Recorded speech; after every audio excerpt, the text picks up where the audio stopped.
설교 시작하겠습니다. 2020년 새로 시작하는 해가 되기를. 지난주에 우리가 묵상했던 말씀입니다마는 시편 119편 129절 주의 증거의 말씀들이 경이로워서 제 혼이 감복하여 그 말씀들을 지키나이다 하는 이 말씀,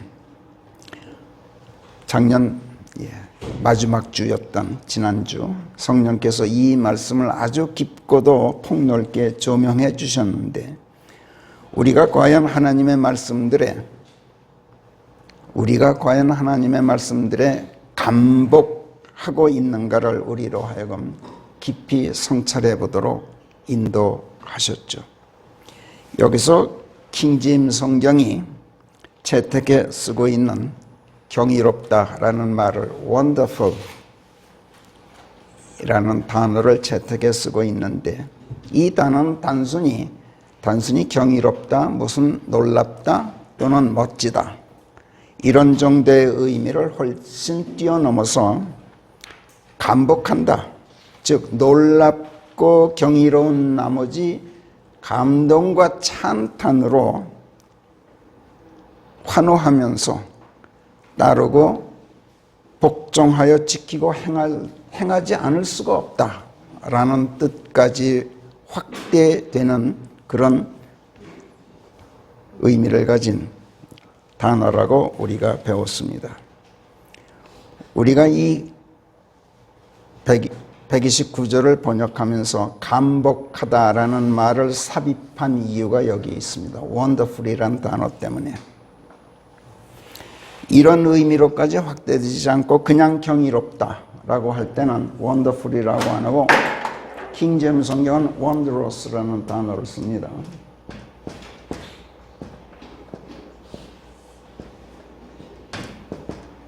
두 단어를 구별해서 씁니다. 킹제임스 성경은. 예를 들어 시편 119편 18절에 보면은 주의 법에서 나오는 경이로운 것들을 제가 볼 수 있도록 주께서 제 두 눈을 열어주소서, 이런 말씀이 나오죠. 여기서는 경이롭다를 wonderful이 아니라 wondrous라고 표기합니다. 하나님의 말씀들에서 무엇인가 경이로운 것들이 나온다는 것은 알겠는데, 그 것들이 무엇인지 자세히는 알지 못하는지라 그것들을 구체적으로 보고 이해할 수 있도록 명철을 달라고 간구하고 있는 말씀입니다. 경이로움을 구체적으로 보고 있지 못한 겁니다. 아직 감동과 찬탄으로 감복하는 수준까지는 이르지 못한 거죠. 그래서 wonderful 대신에 wondrous라는 단어를 채택해 쓰고 있는 겁니다. 이처럼 단어 하나도 그때그때 상황의 그 정밀한 의미를 주의 깊게 고려해서 채택해 쓰고 있는, 그야말로 경이롭도록 정확한 성경 역본이 바로 하나님께서 우리 손에 들려주신 킹제임스 성경입니다. 성경의 권위와 성경에서 말씀하시는 하나님의 권위가 모든 계시들과 약속들과 예언들이 갖는 진실성, 그 다음에 실현 가능성, 그 다음에 신뢰성, 그것이 이처럼 확증된 정확한 증거로 뒷받침되는 경이로움에서 나오기 때문에 성경을 읽는 사람들은 하나님의 말씀들 앞에서 그 경이의 두려움과 떨림으로 감복하지 않을 수가 없고, 두려움과 떨림으로 과연 감복한다면 그 말씀들을 필시 지키지 않을 수가 없게 됩니다.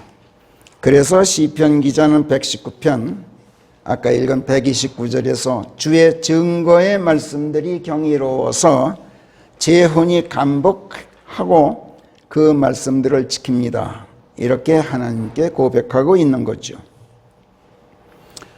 하나님의 말씀이 갖는 그런 강력한 증거력에서 나오는 권위에 사람들이 압도되는 사례를 우리가 지난주 마태복음 22장에서 보았습니다.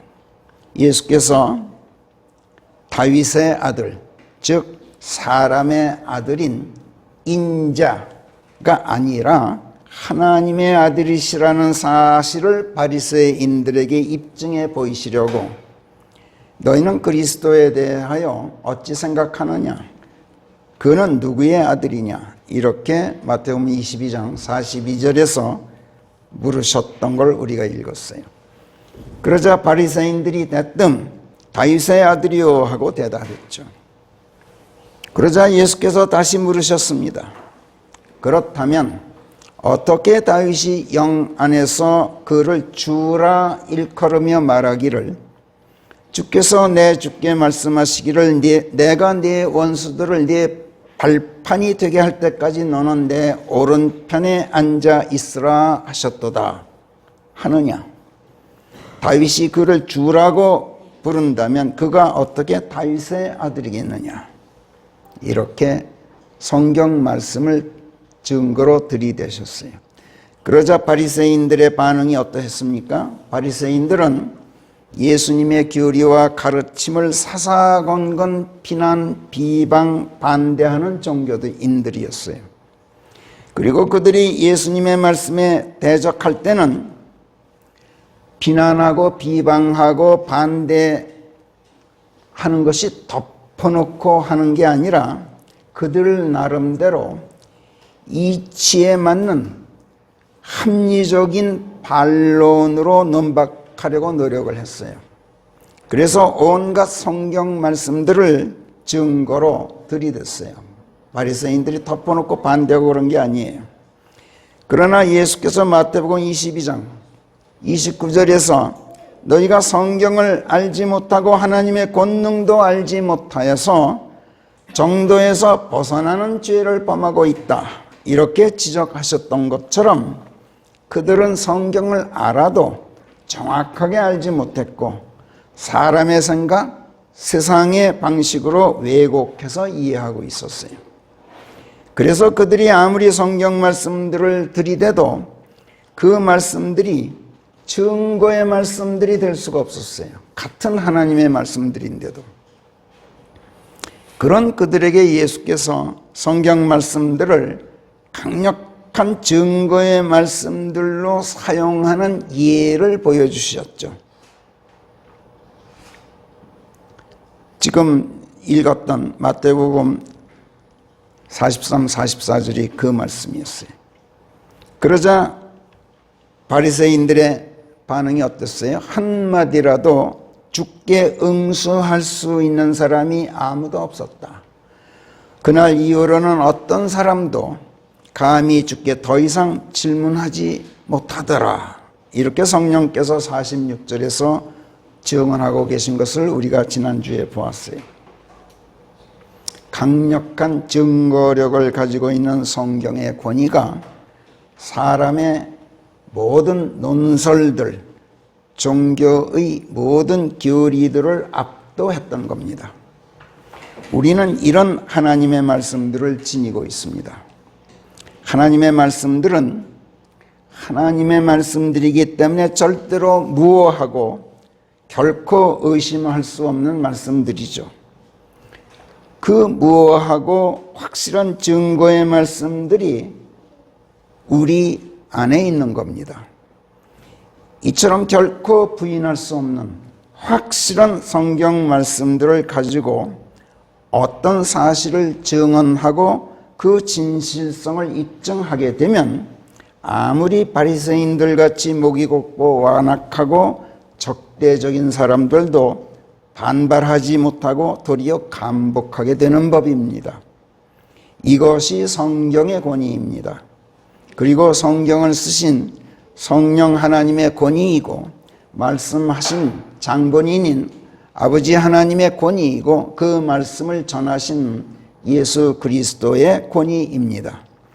이 권위는 인간의 머리로 생각하고 상상하고 고안해낸 그 어떤 논설도, 그 그 어떤 논리도 그 어떤 사상이나 이념이나 신념을 압도하는 하나님의 절대적인 진리에서 나오는 권위입니다. 또 그 진리가 절대적인 진리라는 것을 입증하는 말씀 자체의 증거력에서 나오는 권위입니다. 성경 말씀의 진리는 사람이 왈가왈부할 수 없는 절대 진리죠. 왜냐? 성경 말씀들은 모든 사람들을 영원한 생명으로 인도하기 때문에 그래요. 철학이건 과학이건 인문학이건 사회학이건 법학이건 또 무슨 경제학이건 또 어떤 학문적 진실도 세상의 진리는 아무리 그것이 옳고 진실이어도 사람을 영원한 생명으로 인도하지는 못해요. 그렇기 때문에 성경 말씀을 놓고 그 옳고 그름이나 진리 여부를 사람이 왈가왈부하는 것은 대단히 주제넘은 짓이 되죠. 성경 말씀의 이런 권위, 이런 진리, 이런 경이 앞에서 그 어찌 감복하지 않을 수가 있겠습니까? 그 권위는 또 세상에 그 어떤 윤리 규범이나 도덕 기준이나 전통 가치를 훨씬 능가하고 세상의 그 어떤 공동선도 압도하는 하나님의 무한한 선하심에서 나옵니다. 또 그 선하심이 최고선이라는 것을 입증하는 말씀 자체의 증거력에서 그 권위가 나옵니다. 하나님의 선하심은 어떤 선하심인지 여러분 잘 아시죠? 모든 죄들을 용서하고 용서를 뛰어넘어서 탕감해버리고 탕감하는 것을 뛰어넘어서 아예 말소해버리는 선하심입니다. 또 죄들의 말소를 뛰어넘어서 죽음에서 구원해내는 선하심이 하나님의 선입니다.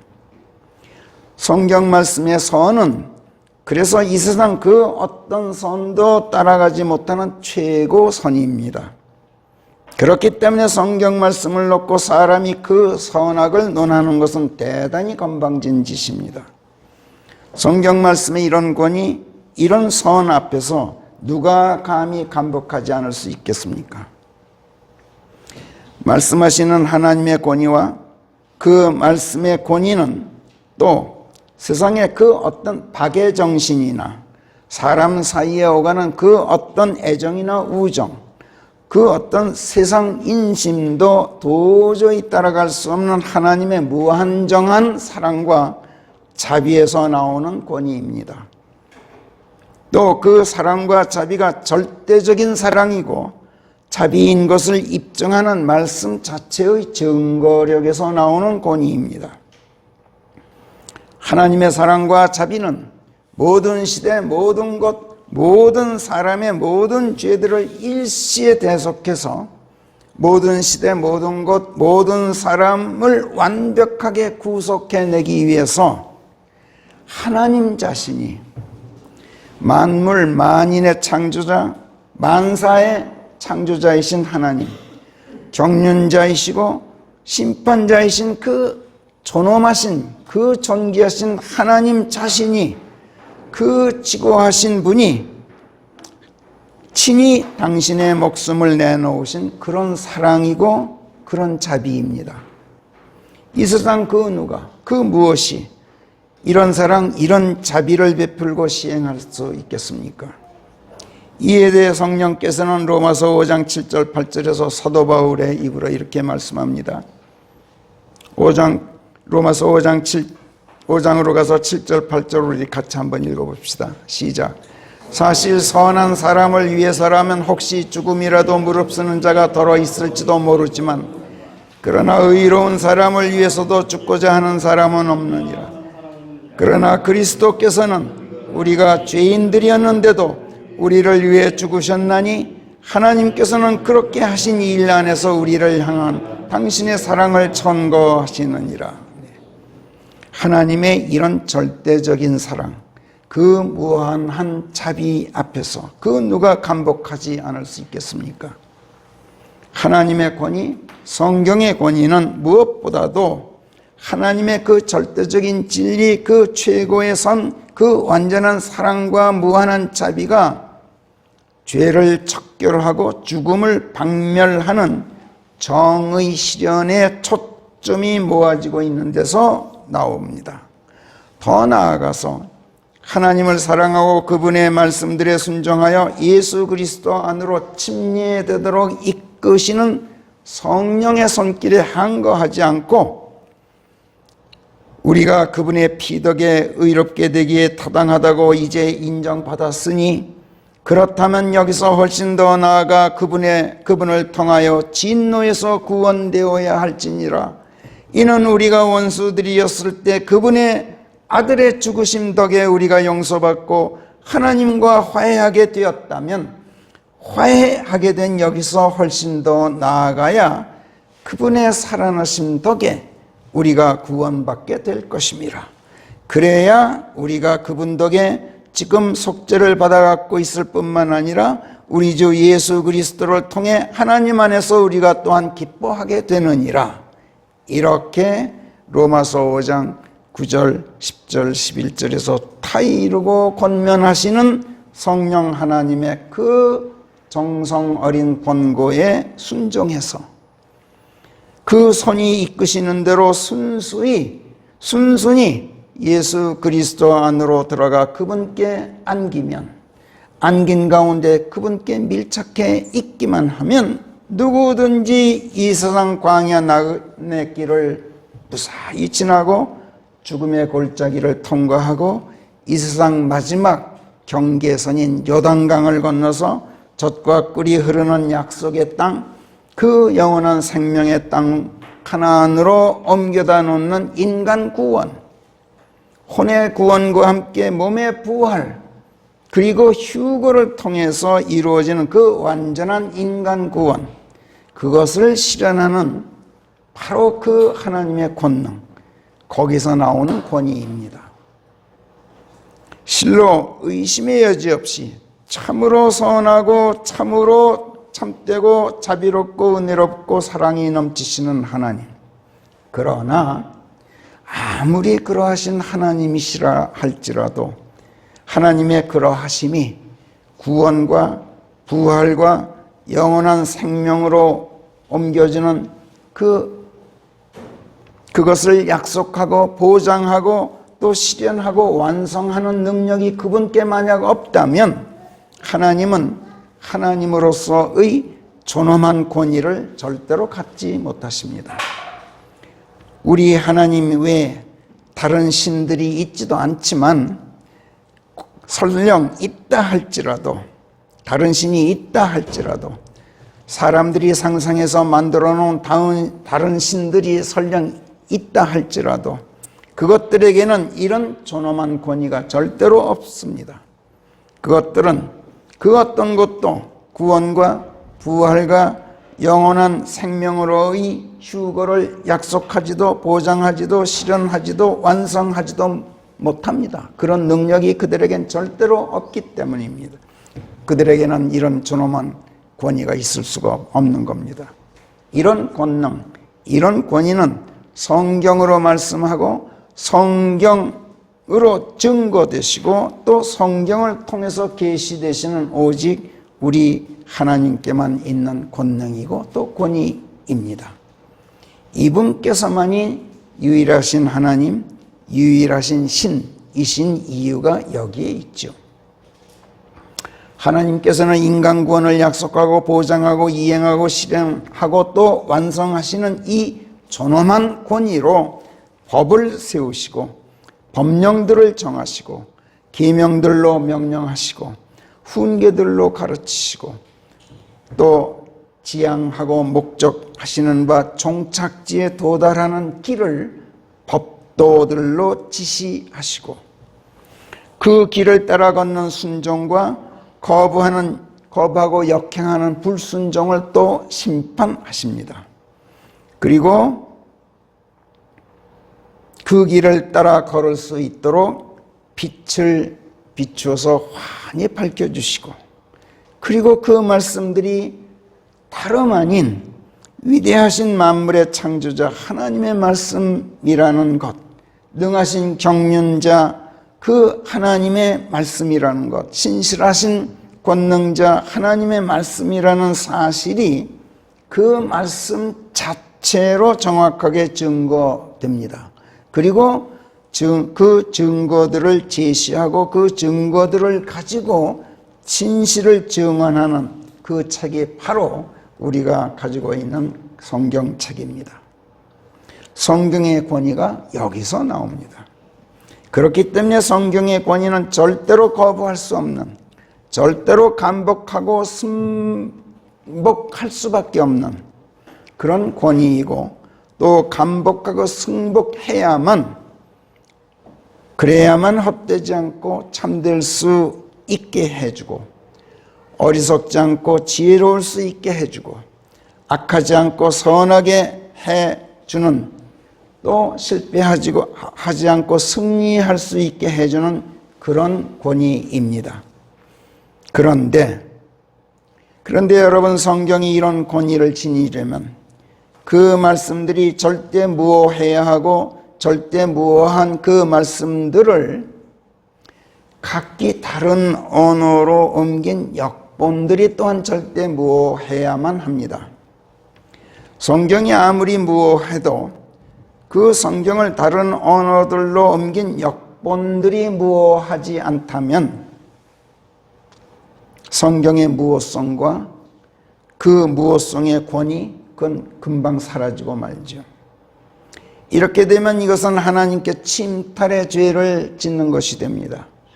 이런 점에서 성경 번역자는 말씀하시는 하나님에 대하여, 그리고 그 역본들을 읽는 독자들에 대해서 대단히 무거운 책임, 무거운 정도가 아니라 무한한 책임을 져야 합니다. 이 엄중한 책임 때문에 성경 역자들이 번역본들을 출간한 뒤에도 오역을 바로잡고 정확성이 미흡한 표현들을 수정하느라고 거듭거듭 개혁하고 개정하고 수정하기를 반복합니다. 그런데 그렇다고 해서 책임을 면하고 죄 없게 되는 것이 절대로 아닙니다. 그 역본을 읽는 독자들이 시간과 함께 세세대대로 바뀌기 때문에 그렇습니다. 가령 지난 20세기 초에 어떤 역본을 읽었던 독자들이 있다고 합시다. 그들은 지금은 이미 죽고 없습니다.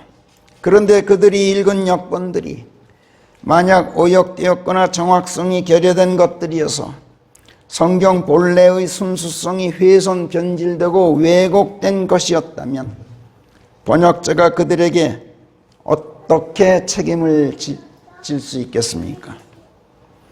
극단적으로 말해서 잘못된 역본을 통해서 잘못된 구원 교리를 배우는 바람에 구원받지도 못하고 구원받았다고 착각한 가운데 죽었다고 합시다. 그래서 결국 지옥에 갔다고 합시다. 그렇다면 그 역본을 펴낸 번역자는 그들에게 이 엄청난 책임을 어떻게 질 것입니까? 이미 엎질러진 물 아닙니까? 미안합니다, 미안합니다 10번, 100번, 골백번을 사죄해도 사죄해야 될 문제가 아니지 않습니까? 또 하나님께는 그 책임을 어떻게 질 것입니까? 죄송합니다, 죄송합니다 평생 머리를 조아리고 빌어도 많은 사람들을 지옥에 보낸 죄를 어떻게 용서받을 수 있겠습니까? 요즘 듣자하니 어떤 번역자는 오역들을 완전히 수정한 2020년판 완결판을 냈다고 요란스럽게 광고하고 있다고 합니다. 성경사의 역본이 무슨 자동차 회사 2020년형 신차 새 모델 광고하듯 광고할 수 있는 책입니까?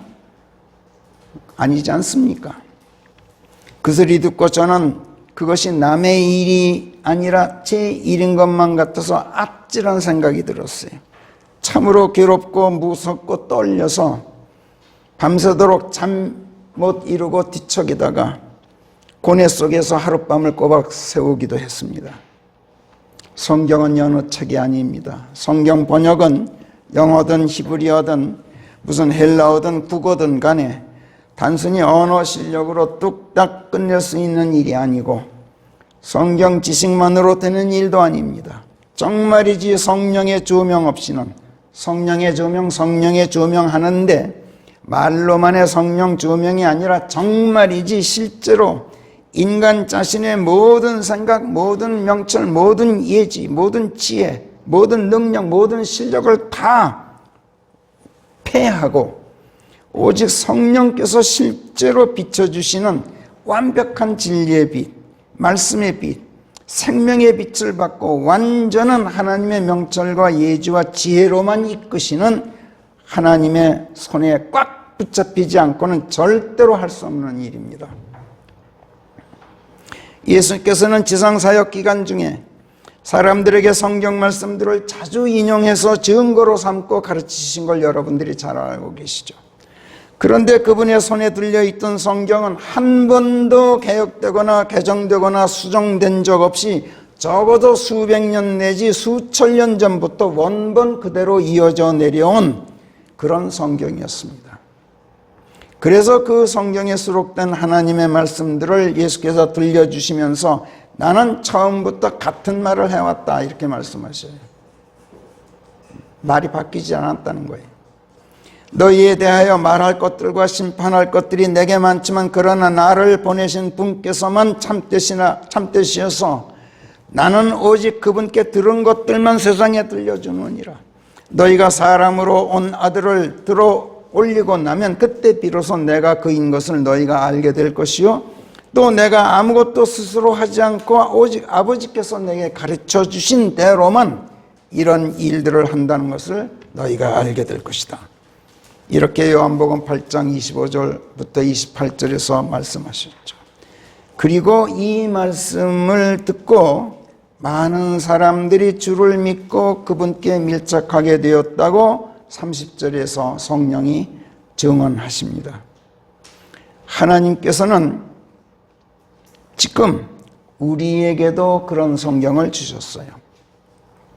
지금 우리 손에는 적어도 지난 400년 동안 단 한 번도 개정되거나 개혁 수정된 바 없는, 그럴 필요도 없고 그래서도 안 되는 원본 그대로의 공인력 정본 킹제임스 성경을 하나님께서 우리 손에 들려주셨습니다.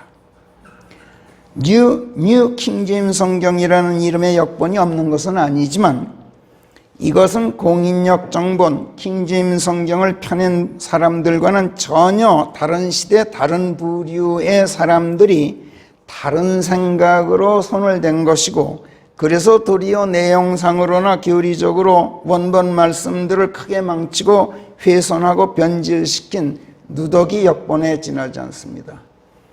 하나님께서는 우리에게 그런 누더기 역본을 주지 않으셨습니다. 하나님께서는 우리 손에 순수한 원본 킹제임스 성경을 우리 손에 들려주셨습니다. 그러나 여러분, 그 성경은 영어 성경이지 우리말 성경이 아니지 않습니까? 그래서 그 성경을 우리말로 옮기는 그 막중한 사명을 우리에게 맡기셨어요. 그 사역을 시작한 지 벌써 10수년 시간이 흘렀고 이제 마무리 교열 단계에 이르렀습니다만 그렇다 하지만 그러면 그럴수록 저는 정말이지 두렵고 떨립니다. 솔직히 두렵고 떨리는 정도가 아니라 아까 말씀드린 그 무서운 그 무한 책임을 생각하면 그 무거운 중압감 때문에 피가 거꾸로 흘러서 심장이 멎을 지경입니다. 그런데 어쩌겠습니까? 하나님께서 맡기신 사명이고 사명 받들어서 용기 내서 시작한 일이니 죽을 힘을 다해서 완수해야 할 사명이지요. 금년에는 어떤 일이 있어도 출간해야 합니다. 우리도 다른 사람들처럼 출간 뒤에 초판본을 몇 번 교정하고 수정하기를 반복해야 할지도 모릅니다.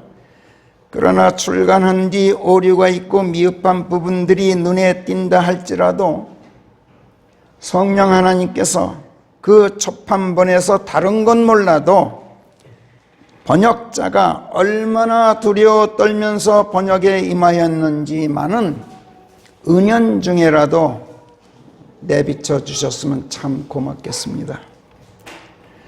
지금 우리가 보고 있는 시편 119편 129절에서 시편 기자는 주의 증거의 말씀들이 경이로워서 제 혼이 감복하여 그 말씀들을 지키나이다 하고 말씀드리고 있습니다. 정말이지 그렇습니다. 우리는 킹제임스 성경을 통해서 전해지는 하나님의 말씀들에 대한 성령의 조명을 받으면 받을수록 그 말씀들이 경이로워서 감복하고 또 감복합니다. 지금 아직은 감복하고 지키기를 열망만 할 뿐이지 지키지는 못하고 있죠. 그러나 여러분, 감복하고 또 감복하다 보면 필시 언젠가는 우리도 모르는 사이에 그 말씀들을 지키고 있게 될 것입니다. 그러나 언젠가는 우리 손으로 펴내게 될 우리말 공인역 정본 성경이 드디어 반포될 때 그 역본을 읽고 독자들이 주의 증거의 말씀들이 경이로워서 제 혼이 감복하여 그 말씀들을 지키나이다 하고 하나님께 말씀드리게 될 사람들, 아니 그 말씀들을 제가 지키나이다 라고까지는 아니더라도 그 말씀들을 지키기를 하나님 간절히 원합니다 라고만이라도 하나님께 말씀드릴 사람들이 몇이나 나올까요? 예수님께서는 요한복음 17장 17절에서 아버지의 말씀이 진리옵니다 하고 토로하셨습니다. 이 말씀은 단순히 하나님의 말씀들이니까 참되지 않을 수가 없습니다 라는 정도로 하신 말씀이 아닙니다.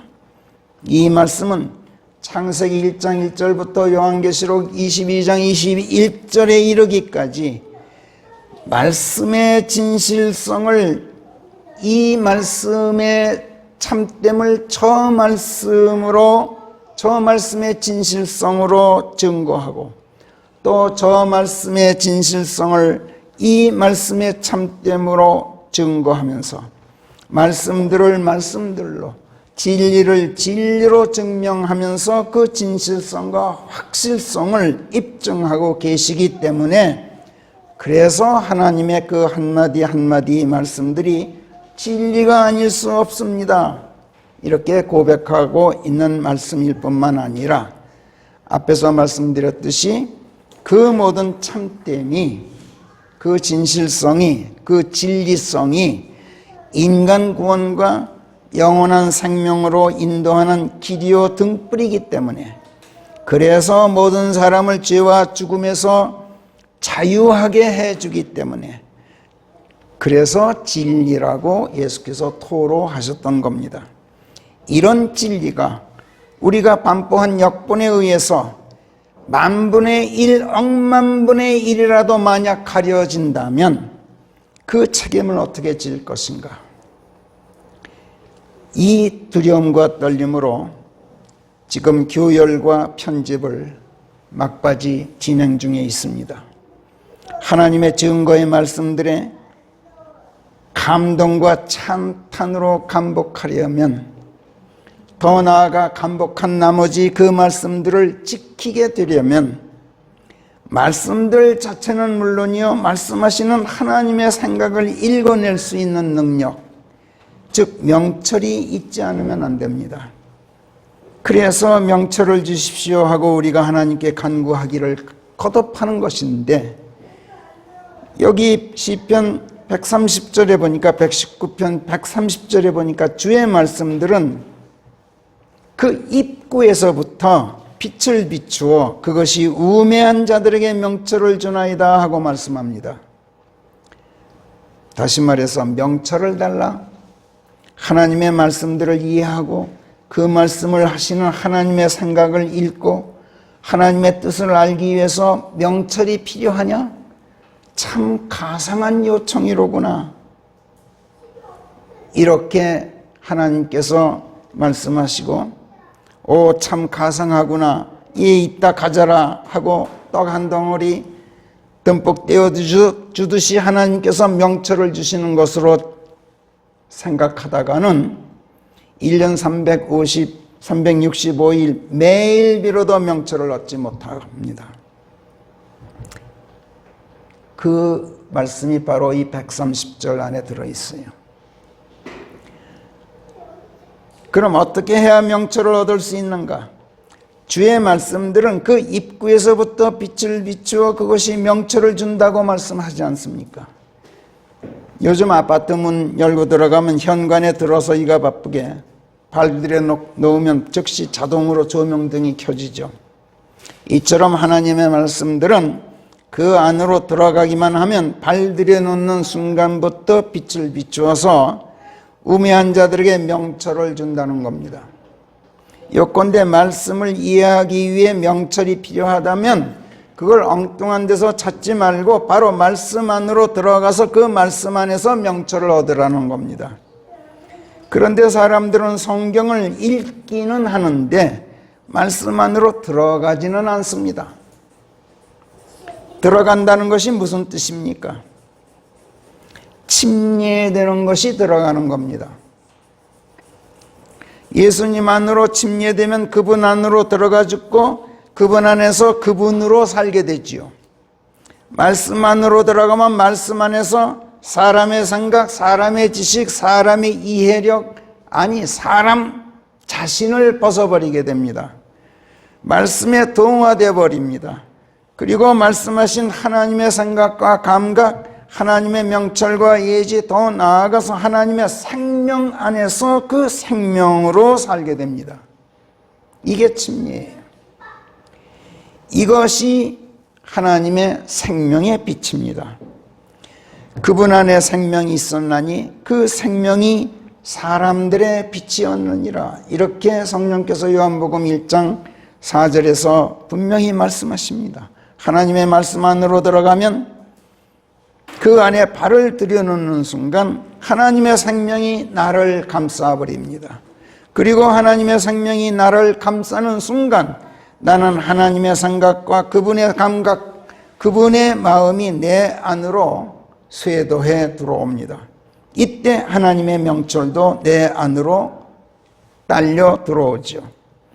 하나님의 말씀은 그 자체가 명철입니다. 그래서 말씀을 깨닫고 하나님의 뜻을 터득할 수 있는 명철을 얻으려면 말씀 안으로 들어가야 합니다. 단순히 읽어서는 안 됩니다. 범을 잡으려면 범의 굴로 들어가야 한다는 말이 있죠. 그래서 앞에서 보았듯이 성령께서 요한일서 5장 19절에서 하나님의 아들을 믿고 그분에게 밀착해 있는 자는 자신 속에 그 증언을 지니고 있는 것이다. 이렇게 말씀하셔요. 하나님의 말씀 안으로 들어가 그 말씀들에 침례되어 있으면 그 말씀들이 그 불빛이 조명이 되어서 하나님의 말씀들의 경의를 환히 밝혀주게 됩니다. 그리고 말씀에 감복해서 그 말씀을 지키게 만들어줍니다. 사람들이 하나님의 말씀들을 읽기는 하면서 들어가지는 않는 이유는 말씀 앞에서 사람의 생각 내려놓지 않고 사람의 지식 붙들고 있고 사람의 명철에 기대고 있기 때문입니다. 지금 우리가 조명받고 있는 시편 119편 17번째 문단 134절에서 시편 기자가 하나님께 무엇을 간구하고 있습니까? 저는 여태까지 이 134절을 제대로 옮긴 역본을 발견 못했습니다. 자, 119편 134절 그 첫 부분만 같이 읽어봅시다. 시작. 저를 사람의 중압으로부터 건져 주소서. 네. 사람이 사람의 중압에 눌려 있다는 거예요. 내가 나에게 눌려 있어요. 그래서 사람의 중압으로부터 저를 건져 주십시오. 내가 나의 중압에 눌려서 내 생각, 내 지식, 내 명철을 버리지 못하고 있으니 이 사람의 중압으로부터 해방시켜 주십시오. 이렇게 간구하고 있는 겁니다. 사실 이런 간구 아무나 못하는 간구죠. 이런 간구는 하나님의 말씀 지키기를 정말 뜨겁게 열망하는 그런 사람이나 드릴 수 있는 간구입니다. 그래서 시편 기자는 사람의 중압으로부터 건져달라고 간구하면서 그 다음에 뭐라 그래요? 그 다음 소절 같이 읽읍시다. 시작. 제가 그토록 주의 훈계들을 지키기 바라고 있나이다. 이렇게 말씀드려요. 하나님의 말씀에 아무리 간복해도 지키지 않으면 아무 소용이 없죠. 마태복음 22장에서 바리새인들이 예수님의 증거의 말씀에 간복해서 한마디도 응수하지 못했고 그날 이후로는 어떤 사람도 감히 주께 더 질문하지 못했다고 하지만 그렇다고 해서 그들이 주께서 가르치신 말씀들을 지켰느냐 하면 그게 아니었던 걸 우리가 잘 알고 있지 않습니까? 종교인들은 사람의 종교적 이념과 신념에 사로잡혀 있어서 사람의 생각, 사람의 지식, 사람의 기울이, 사람의 명철을 절대로 버리지 못합니다. 그들은 하나님의 말씀들을 지키고자 열망하지를 않습니다. 그들은 자기네들의 종교적 이념과 신념과 기울이를 정당화하려고 성경 말씀들을 이용만 합니다. 그리고 그 성경 말씀들이 이용하기 힘들면 어떻게 합니까? 성경 말씀들을 뜯어 고치죠. 변조하고 왜곡하고 아예 삭제해버리기까지도 합니다. 그리고 그들만의 역본들을 만들어냅니다. 그러니 사람들이 지키기는커녕 간복하지도 못하죠. 순수한 성경 말씀 앞에서 모든 것 내려놓고 그 말씀 안으로 침례된 사람은 반드시 간복하고 지키는 정도로 끝나지도 않습니다. 시편 119편 136절에서 무엇라고 말씀합니까? 136절 같이 읽읍시다. 시작. 제 두 눈에서 눈물들의 강들이 흘러내리나이다. 이는 세상 사람들이 주의 법을 지키지 않음이옵니다. 자, 성경 말씀들에 정말로 간복한 사람은 그 말씀들을 지키게 마련이고 성경 말씀들을 정말로 지키는 사람은 세상 사람들이 하나님의 말씀들을 지키지 않는 것을 슬퍼하고 애통해하면서 눈물을 흘리는 법입니다. 이것이 정말로 슬프고 애통해서 눈물을 흘리는 사람이라면 눈물을 흘리고만 있겠습니까? 그렇잖아요. 이것이 정말로 슬프고 애통해서 우는 사람은 하나님의 말씀을 지키지 않는 사람들에게 어떻게 해서든 하나님의 말씀을 지키도록 파이르고 권면하고 또 하나님께 울며 기도하는 법이죠. 정말로 생명을 가진 사람은 생명을 갖지 못한 사람들을 애통해하게 마련이고 그들을 생명으로 인도하려고 어떻게 해서든 그들을 감복시키려고 조금도 변조되지 않고 조금도 왜곡되지 않고 조금도 삭제되지 않은 참으로 바르고 순수한 성경을 들고 뛰쳐나가서 순수한 하나님의 말씀들을 전파하게 됩니다. 그리고 생명과 부활을 설득하게 마련이죠. 예수께서도 그래서 우셨어요. 요한복음 11장에서 나는 부활이요 생명이니 믿고 내 안에 안기는 자는 죽어도 그가 살리라. 또 누구든지 살아서 믿고 내 안에 안겨 있는 자는 결코 죽지 않으리라. 내가 이것을 믿느냐? 말씀하셨던 바로 그 대목에서 예수께서 우셨다고 35절이 쓰고 있어요. Jesus wept. 성경에서 단 두 단어로 된 가장 짧은 구절입니다. 2020년 금년은 우리 교회가 세워진 지 16번째 해입니다. 교회 설립 이후 두 번째 맞는 8번째 해인 것입니다. 성경에서 8이 갖는 의미가 무엇라고 우리가 배웠습니까? 7이 완성과 종교를 의미하는 수라면 8은 7 다음 새로 시작하는 새 출발을 의미하는 수라고 우리가 배웠죠. 그래서 유대인들이 사내아이가 태어난 지 8회째 날에 할 일을 행했다 그랬죠. 우리가 주일날 주일 예배를 드리는 것도 7째 날 안식일 끝나고 나서 8째 날인 일요일에 그 주의 첫날에 예배를 드리는 거라 그랬죠. 기억하시죠? 우리 교회에 대해서 2020년은 바로 그런 해입니다. 금년이 여러분들 천간지지 아시죠? 간지라는 거. 천간지지로 경자년이에요. 금년이. 갑을병정 무기경신 임계 하는 천간, 10천간 중 경은 7번째 천간입니다. 그 다음에 자축인묘 진사오미 신유 술해 하는 지지 중 자는 12지지 중 처음 지지예요.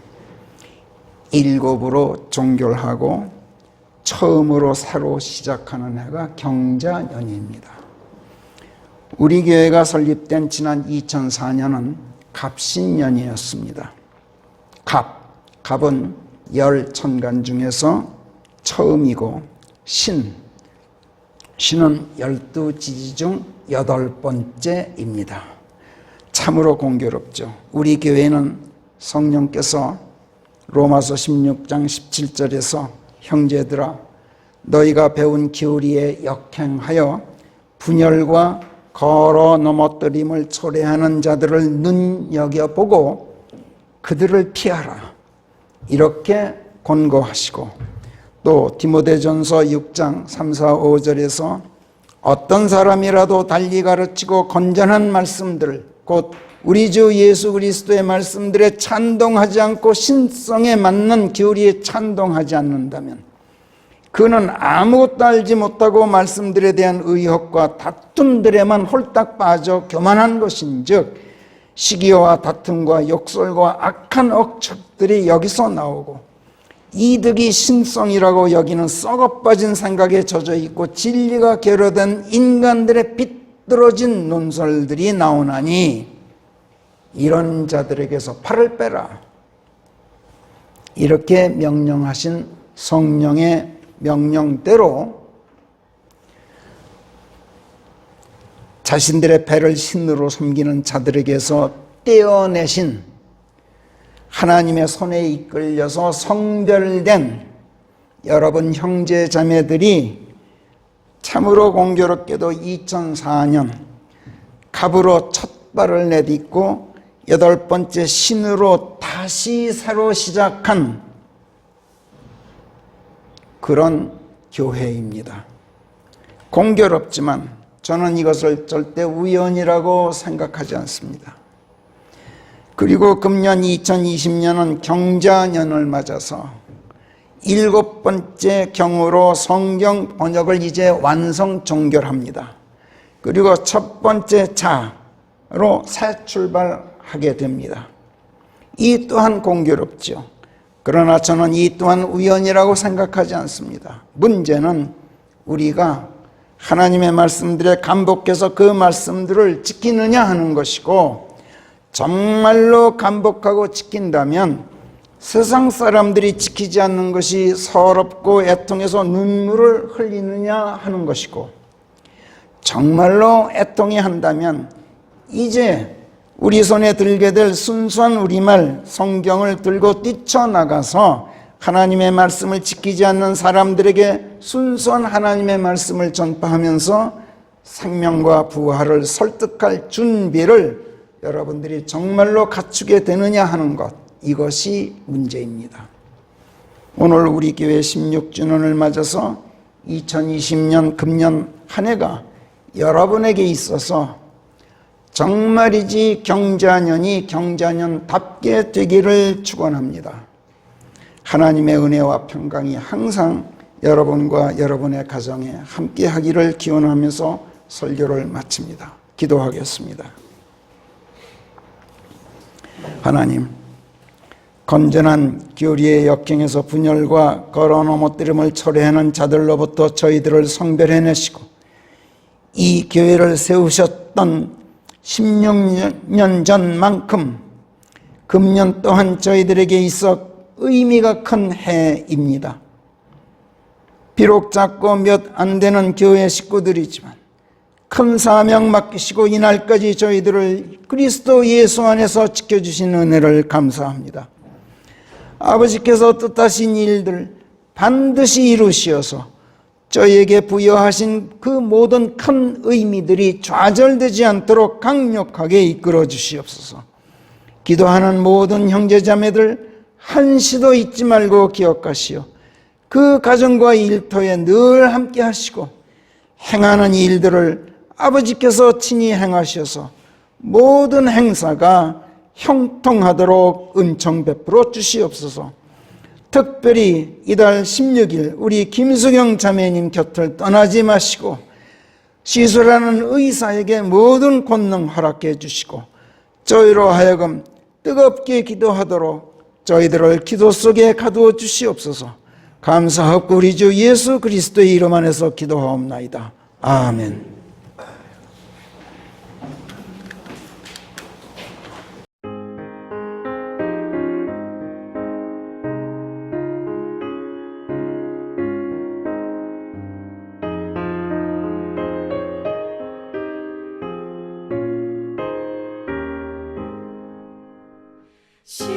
시온의 영광이 빛나는 아침 어둠 달이 땅이 밝아오네 슬픔과 애통이 기쁨이 되니 시온의 영광이 시온의 영광이 빛나는 아침 매였던 종들이 돌아오네 오래전 선지자 꿈꾸던 복을 만민이 다 같이 누리겠네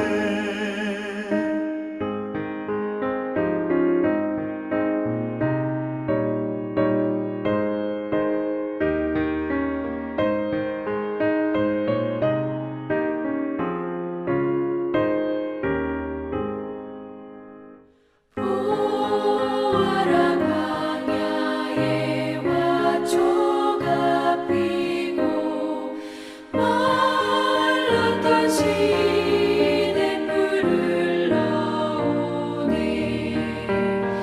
이 산과 저 산이 마주쳐 울려 주 예수 은총을 찬송하네 땅들아 바다야 많은 섬들아 찬양을 주님께 드리어라 싸움과 죄악이 가득한 땅에 찬송이 하늘에 사무치네 아멘